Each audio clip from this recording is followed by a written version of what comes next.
তার বাসার সামনে মসজিদ আছে আর কি।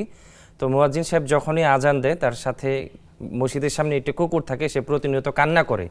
এটা কি আসলে কোনো সংকেত আছে কিনা, বা এটা একটা স্বাভাবিক প্রক্রিয়া, এটা জানতে চাচ্ছিলেন? না, জানতে চেয়েছেন, খুবই ভালো করেছেন। আসলে এটা সংকেত আছে। জি, হাদিসের মধ্যে আছে যে যখন মুয়াজ্জিন সাহেব মসজিদে বা যে কোনোখানে আজান দেয় আপনার নামাজের জন্য, জামাতের জন্য, তখন সেখানকার যে শয়তানগুলো বিচরণ করতে থাকে, এই শয়তানগুলো আপনার পায়ের পথে আপনার বাতাস ছাড়তে ছাড়তে সেগুলো পালাতে থাকে, বুঝছেন? তো এই শয়তানটা তো আমরা দেখি না, কিন্তু একটা ইয়েতে দেখা যায় যে এই কুকুরগুলো সেটা অনুভব করতে পারে।